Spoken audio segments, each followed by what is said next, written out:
प्यारे बच्चों, एक बार फिर से स्वागत है अपने YouTube चैनल पे। आज हम बात करेंगे सेडजम नियम के बारे में। सेडजम नियम होता क्या है, आज इन्हीं के बारे में चर्चा करेंगे। ध्यान दीजिएगा, ये भी आपके एग्जाम में कई बार आया है। सेडजम नियम होता क्या है, मार्कोनी का आपका नियम क्या होता है, एंटी मार्कोनी का आपका नियम क्या होता है। यहाँ पे ध्यान दीजिएगा, अगर सेडजम नियम की बात करते हैं, अगर आपसे कोई पूछता है सेडजम नियम होता क्या है, यहाँ पे एल्किल हैलाइड क्रिया एल्कोहलिक केवस के साथ होती है और यहाँ पे दो दो एल्कीन का फॉर्मेशन होता है। एक मेजर होता है, दूसरा माइनर होता है। यहाँ पे जो मेजर होते हैं ये ज़्यादा स्टेबल होते हैं। यहाँ पे ध्यान दीजिएगा, कैसे कैसे सेडजम नियम होता है इसके बारे में चर्चा करेंगे हम। यहाँ पे अगर हम सेडजम नियम की बात करते हैं, CH3 CH2, यहाँ पे ध्यान दीजिएगा, यहाँ पे Br, यहाँ पे CH3 और यहाँ पे H।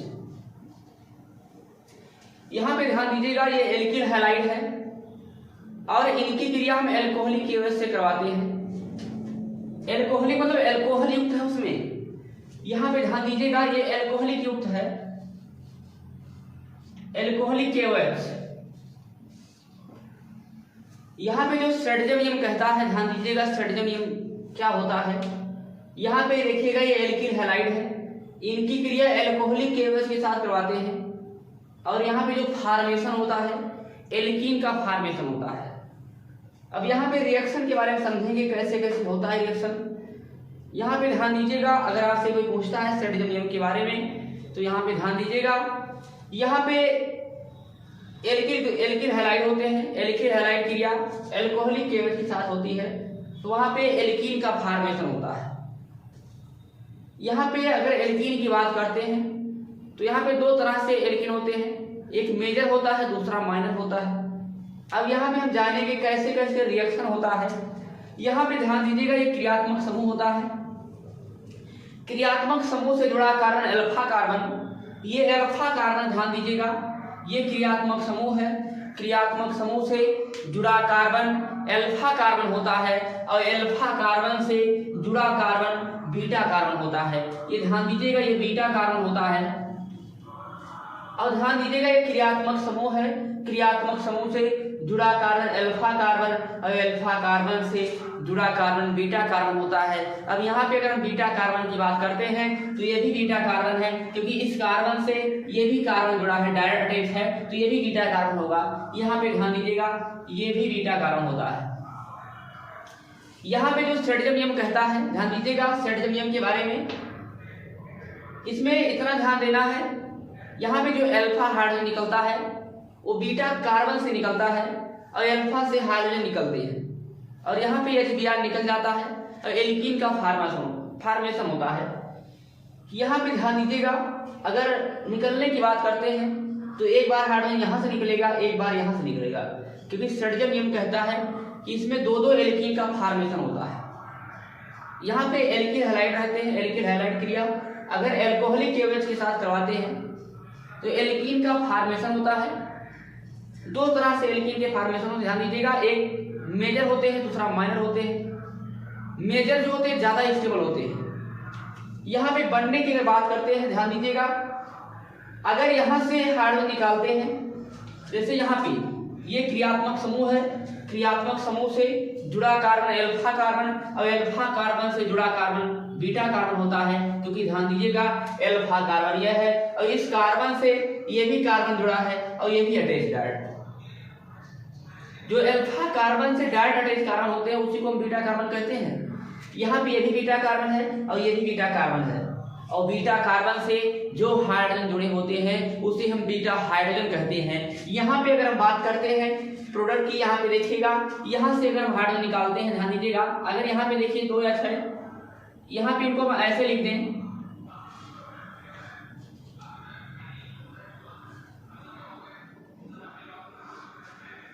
यहाँ से अगर एक हाइड्रोजन निकालते हैं और यहाँ से Br निकालते हैं तो ये बॉन्ड देखिएगा ये इसमें चला जाएगा और यहाँ पे जो फॉर्मेशन होगा, ध्यान दीजिएगा, यहाँ पे दो एल्कीन का फॉर्मेशन होता है। अगर यहां से हाइड्रोजन निकालते हैं इस बीटा कार्बन से हाइड्रोजन निकालते हैं तो ध्यान दीजिएगा जब Br निकलेगा, यहाँ से आपको ध्यान देना है, अगर यहाँ से HBr निकलेगा तो यहाँ पे बनेगा क्या, ध्यान दीजिएगा, तो यहाँ पे KBr हो जाएगा, यहाँ से K और यहाँ से Br हो जाएगा और यहाँ से OH, यहाँ से H निकल जाएगा, तो H2O निकल जाएगा। और यहाँ पे ध्यान दीजिएगा अगर यहाँ से निकलेगा तो ऐसा होगा, ध्यान दीजिएगा, अगर यहाँ से बीटा कार्बन से हाइड्रोजन निकालते हैं तो ऐसा होगा, यहाँ पे जब HBr निकलता है तो ये बॉन्ड इस पे जाएगा और यहाँ पे जो फॉर्मेशन होगा CH3, यहाँ पे CH हो जाएगा और ये डबल बॉन्ड हो जाएगा और यहाँ पे CH हो जाएगा, ध्यान दीजिएगा, और यहाँ पे CH3 हो जाएगा। जब यहाँ से हाइड्रोजन निकलेगा तब ऐसा होगा, यहाँ CH, यहाँ से Br निकल जाएगा। अब यहाँ पे जब यहाँ से हाइड्रोजन निकला है तो ये प्रोटॉन बनेगा, लेकिन अगर हाइड्रोजन हम यहाँ से निकालते हैं तब क्या होगा, ध्यान दीजिएगा, अगर हम हाइड्रोजन यहाँ से निकालते हैं तो कि आप जानते हैं ये क्रियात्मक समूह होता है, क्रियात्मक समूह से जुड़ा कार्बन अल्फा कार्बन होता है और अल्फा कार्बन से जो कार्बन डाइऑक्साइड अटैच होते हैं वो बीटा कार्बन होते हैं। बीटा कार्बन ये भी है, बीटा कार्बन ये भी है। और आप जानते हैं जो स्ट्रेटोजोनियम होता है, स्ट्रेटोजोनियम में दो एल्कीन का फॉर्मेशन होता है, एक मेजर होते हैं दूसरा माइनर होते हैं। अब यहाँ पे यहाँ से अगर हाइड्रोजन निकालते हैं, यहाँ पे ध्यान दीजिएगा अल्फा कार्बन से कभी हाइड्रोजन नहीं निकलता है, अल्फा से हाइड्रोजन निकलता है।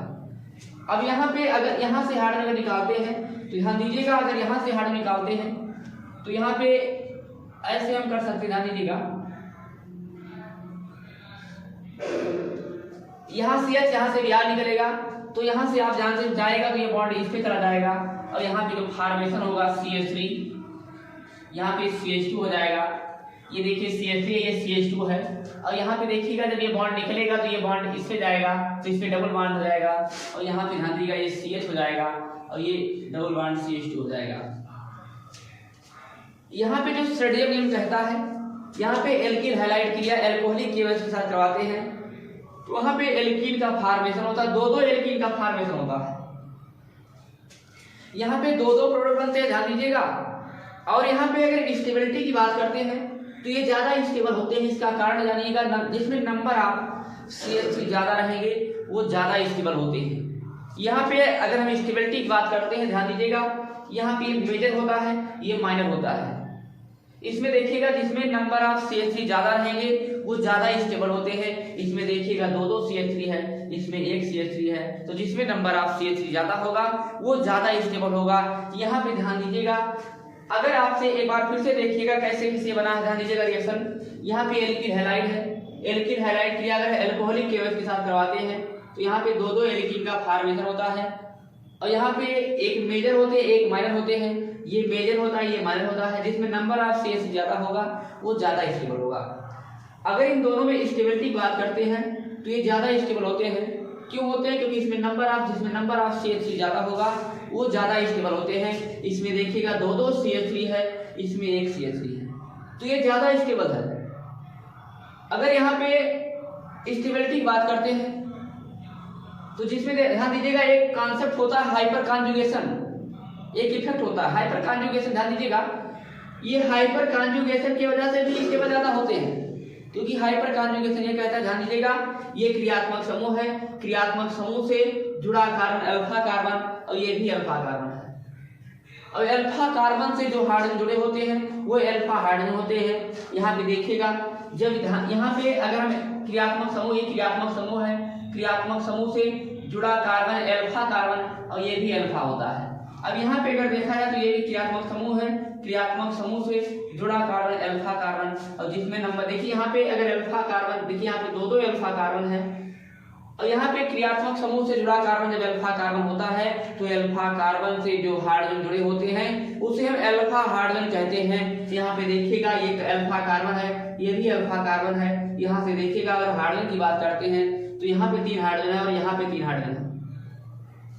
यहाँ पे देखिएगा 3 6 अल्फा हाइड्रोजन है और यहाँ पे अगर बात ये क्रियात्मक समूह है, क्रियात्मक समूह से जुड़ा कार्बन अल्फा कार्बन होता है और अल्फा कार्बन से जो हाइड्रोजन जुड़े होते हैं उसे हम अल्फा हाइड्रोजन कहते हैं। यहाँ पे ध्यान दीजिएगा दो अल्फा हाइड्रोजन है हाइपर कॉन्जुगेशन की वजह से, जिसमें नंबर ऑफ अल्फा हाइड्रोजन ज्यादा होता है वो ज्यादा स्टेबल होते हैं। यहाँ पे ध्यान दीजिएगा ये ज्यादा स्टेबल होते हैं क्योंकि इसके पास नंबर ऑफ अल्फा हाइड्रोजन ज्यादा होते हैं।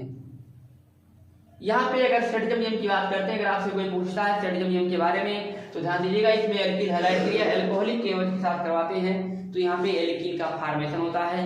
एक यहाँ पे दो एल्किल का फॉर्मेशन होता है, एक मेजर होते हैं दूसरा माइनर होते हैं।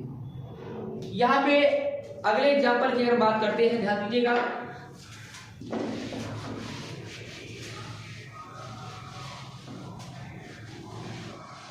यहाँ पे अगर अगले एग्जांपल की अगर हम बात करते हैं तो यहाँ पे CH3, यहाँ पे CH2, यहाँ पे C, यहाँ पे Br हो जाएगा और यहाँ पे CH3 है और यहाँ भी CH3 है।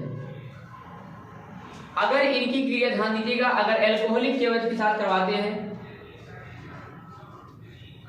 एल्कोहलिक केवच के साथ करवाते हैं ध्यान दीजिएगा, आप जानते हैं ये क्रियात्मक समूह होता है, क्रियात्मक समूह से जुड़ा कार्बन अल्फा कार्बन होता है, ये अल्फा कार्बन है ध्यान दीजिएगा। और अल्फा कार्बन से जो कार्बन जुड़ा होता है उसे हम बीटा कार्बन कहते हैं। अगर यहाँ पे देखा जाए इस कार्बन से तीन तीन कार्बन जुड़े हैं, ये भी कार्बन जुड़ा है डायरेक्ट है और ये भी कार्बन जुड़ा है और ये भी कार्बन जुड़ा है, ये सब बीटा कार्बन होते हैं। ये क्रियात्मक समूह है, क्रियात्मक समूह से जुड़ा कार्बन अल्फा कार्बन और अल्फा कार्बन से जो कार्बन जुड़े होते हैं डायरेक्ट अटैच होते हैं उसे हम बीटा कार्बन कहते हैं। यहाँ पे अगर बीटा की बात करते हैं तो ये भी बीटा कार्बन है और ये भी बीटा कार्बन है और ये भी बीटा कार्बन है। आप जानते हैं जो स्ट्रेटजम नियम होता है, अगर हम स्ट्रेटजम नियम की बात करते हैं तो इसमें आप लोग जानते हैं कि इसमें एल्किल हैलाइड क्रिया अल्कोहलिक केवच के साथ होती है। यहाँ पे एल्कीन का फॉर्मेशन होता है, दो एल्कीन का फॉर्मेशन होता है, एक मेजर होते हैं दूसरे माइनर होते हैं। यहाँ पे अगर बनने की बात करते हैं, अगर यहाँ से हार्ड निकालते हैं ध्यान दीजिएगा, यहाँ से अगर ये Br निकलेगा तो ये बॉन्ड इस पे जाएगा और आप जानते हैं यहाँ पे अगर प्रोडक्ट की बात करते हैं, अगर यहाँ से H यहाँ से Br निकलता है तो आप जानते हैं ये बॉन्ड इस पे जाएगा तो इसमें डबल बॉन्ड हो जाएगा। और यहाँ पे बनने की अगर बात करते हैं CH3, यहाँ पे CH हो जाएगा और ये डबल बॉन्ड हो जाएगा ध्यान दीजिएगा, ये यहाँ पे डबल बॉन्ड हो जाएगा और यहाँ पे C है देखिएगा, जब ये Br निकल जाएगा तो ये बॉन्ड जो है इस पे जाएगा तो यहाँ पे डबल बॉन्ड हो जाएगा। यहाँ पे Br भी निकल जाएगा तो यहाँ पे देखिए C है, यहाँ पे CH3 जुड़ा है, ये भी CH3 है, ये भी CH3 है और ये भी CH3 है। अब यहाँ पे देखिएगा ध्यान दीजिए ये भी एल्कीन है। अब यहाँ से अगर हम बीटा कार्बन से हार्ड निकालते हैं, इस बीटा से अगर निकालते हैं, यहाँ से अगर निकाले तो यहाँ पे देखिएगा ये बन ये एल्कीन बन गया। अगर यहाँ से बीटा हाइड्रोजन से बीटा कार्बन से हाइड्रोजन निकालते हैं तो यहाँ पे अगर यहाँ से निकालेंगे चाहे यहाँ से निकालेंगे तो यहाँ दीजिएगा उससे कोई मतलब नहीं, वहाँ पे देखिए सेम सेम दिखेंगे। तो हम यहीं से अगर निकाल देते हैं, मान लीजिए अगर हाइड्रोजन यहाँ पे अगर हाइड्रोजन यहाँ से निकालते हैं CH2 यहाँ से H कर दीजिए, अगर Br यहाँ से निकलेगा तो ये बॉन्ड इस पे जाएगा तो इस पे डबल बॉन्ड हो जाएगा और आप जानते हैं यहाँ पे CH3 हो जाएगा, यहाँ पे ये CH2 हो जाएगा, यहाँ से C हो जाएगा और यहाँ पे CH3 है और ये डबल बॉन्ड हो जाएगा CH2। अब यहाँ पे अगर स्टेबिलिटी की बात करते हैं तो इन दोनों में सबसे ज्यादा स्टेबल कौन होता है, हम आपको बताए थे जिसमें नंबर ऑफ CH3 ज्यादा होंगे वो ज्यादा स्टेबल होंगे। यहाँ पे देखिएगा 1 2 3 CH3 है और यहाँ पे 1 2 CH3 है। स्ट्रेटजम नियम ये कहता है कि जिसमें नंबर ऑफ एल्किल ग्रुप ज्यादा होंगे वो ज्यादा स्टेबल होते हैं।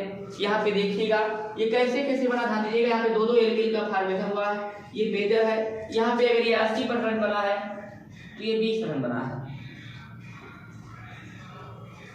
शायद आपको समझ में आ गया होगा। ध्यान दीजिएगा ये रिएक्शन, ये स्ट्रेटजम नियम, मार्कोनी का नियम, एंटी मार्कोनी का नियम, यहाँ पे ये भी ध्यान दीजिएगा आपके एग्जाम में पूछे गए हैं और ये उम्मीद है कि आपके एग्जाम में आने की संभावना है। आप लोग तैयारी बना के रखिए। Thank you.